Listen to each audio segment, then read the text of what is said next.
Konsep satu Malaysia bukannya konsep sama rata. Ini perlu kita perbetulkan ya. Konsep satu Malaysia bukan konsep sama rata. Konsep satu Malaysia adalah konsep mengokohkan perpaduan. Konsep yang nak mengokohkan lagi perpaduan, menyambung apa yang telah lama dibuat oleh pemimpin-pemimpin dulu. Konsep rukun negara yang diperkenalkan selepas kita mengubah corak pentadbiran negara kita. Bukan saja dari segi politiknya, tetapi dari segi ekonomi dia macam-macam. Selepas tahun 70. Tahun 70 merupakan satu tahun yang kita membuka lembaran baru dalam negara kita. Baik dari segi politik dia, baik segi penstrukturan masyarakat dia, baik penstrukturan ekonomi, daripada ekonomi yang berteraskan kepada pertanian, kepada ekonomi yang berlandaskan kepada industri. Sebelum tahun 70 mana ada industri di Malaysia? Orang semua malas nak kerja. Kalau ada penkilang 1-2 dibuka, orang malu, orang kampung malu kerana dia ejek pekerja kilang. Orang perempuannya dipanggil minah karen masa tu. Ingat lagi tak minah karen? Kan orang panggil minah karen, dia ajuk-ajuk dia orang. Sebab apa? Kerja kilang. Satu kerja yang orang kata memang orang terdesak sangatlah bahawa kerja kilang ni.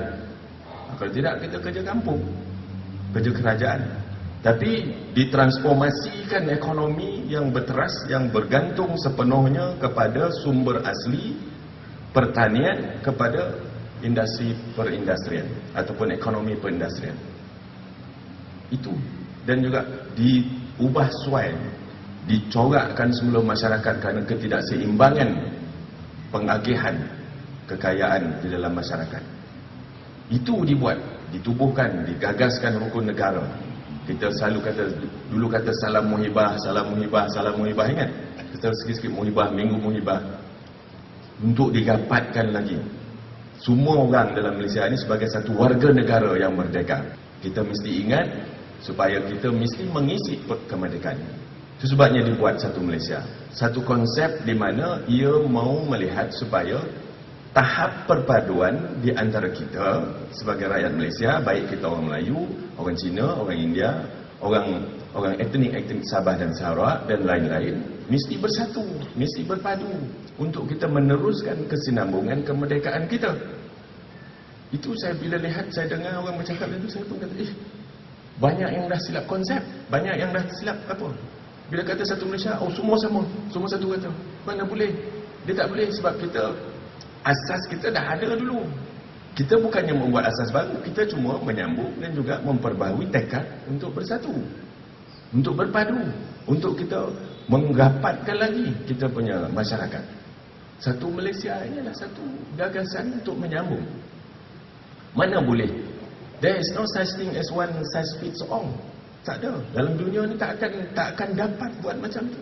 Kita ada anak 5 orang ataupun anak 2 orang, seorang gemuk, seorang kurus, takkan boleh saiz L semua. Kan?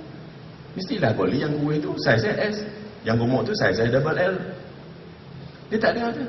Mana boleh? Kita ketidakseragaman di negara kita ini unik.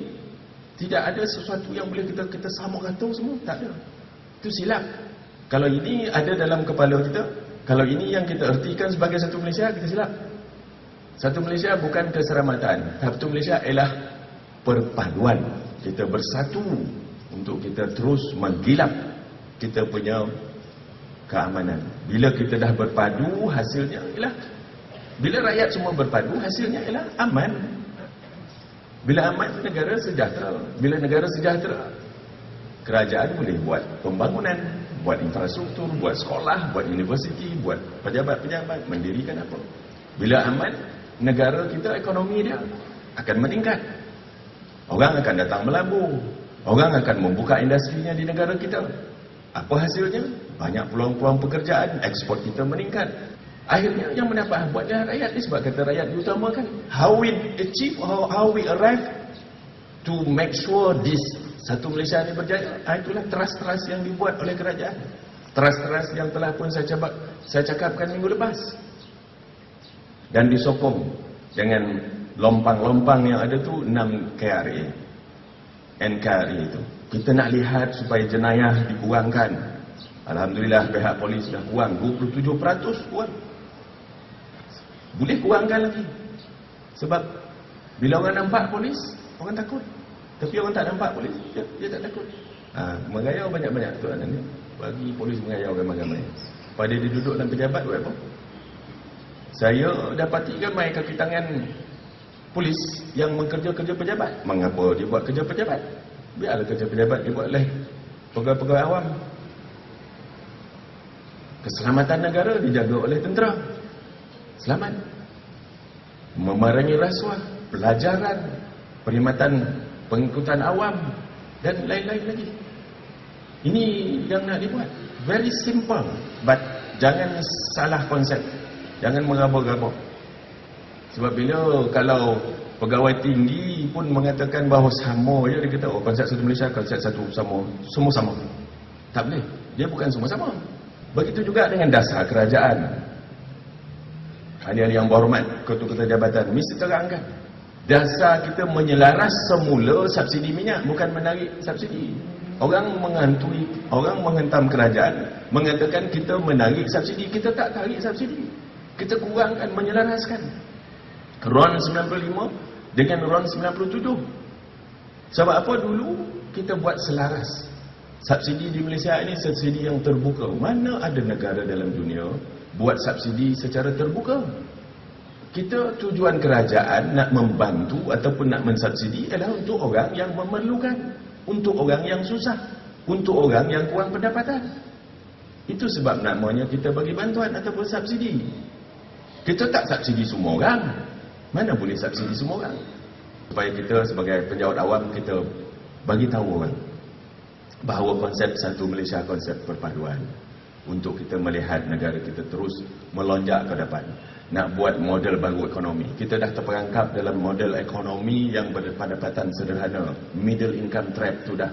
Dulu kerja kilang, banyak tu je gaji, RM500. Tak boleh. Kita mesti buka cara baru. Dulu daripada pertanian kepada industri, dah 40 tahun lebih. Daripada tahun 70 sampai tahun 2010, 40 tahun. Kita perlu satu lonjakan baru, a new trajectory, a new model, supaya kita boleh melonjakkan negeri kita keluar daripada perangkap yang dah terperangkap ini, iaitu model baru ekonomi, supaya semua orang bersama-sama melonjakkan ekonomi kita. Itu yang nak kita buat. Sebab ini perlu difahami betul-betul. Kalau tak faham nanti mengayau-gayau, macam dalam golap lah, semua masing-masing dengan imajinasi masing-masing. Lama-lama interpretasi masing-masing. Bila interpretasi masing-masing, dia akan menjadi macam-macam. Jangan jadikan bulan puasa ni alasan untuk menurunkan prestasi kita. Sebenarnya prestasi patut sama ataupun melonjak lagi. Dalam bulan puasa ni, apa kita buat ganjarannya berdouble. Double ke berganda-ganda. Mari kita beribadat. Buat kojo bukannya ibadat khusus saja. Kan? Ibadat ni bukan ibadat khusus, ibadat buat kojo, habiskan fail, jalan berlubang, Dr. Ruslan tambah betul-betul. Orang sakit, Dr. Zailan ubekkan, kambing sakit perut, Datuk Suraya ubekkan, Majlis Agama Islam buat, bagi sedekah ke orang, macam-macam. Jabatan Kebajikan Masyarakat, semua buat. Supaya ini ibadah. Saya pernah cakap dulu, kalau apa kita kerja, melangkah saja kita daripada rumah, kita niatkan kita nak beribadah, pergi pejabat itu sebagai satu amal, insya-Allah kita akan meningkatkan prestasi kita. Jangan jadikan alasan bulan puasa ni semua menurun. Saya risau pasal denggi. Denggi dah 1000 lebih cases lah. Daripada bulan Januari sampai bulan 7 ni. Dah double. Kematian 7 orang. Seluruh negara 90 lebih orang dah terjalan kan? 90 lebih orang. H1N1 kita paling takut orang H1N1, tapi denggi kita buat tak faham. H1N1 tak ramai orang meninggal. Denggi lagi ramai orang sakit, lagi ramai orang mati. Mari sama-sama lah kita sebar-sebarkan. PBT, tubuhkan sebanyak kombi yang mungkin. Taman-taman. Tubuhkan kita punya, bersihkan halaman dan juga kawasan rumah kita.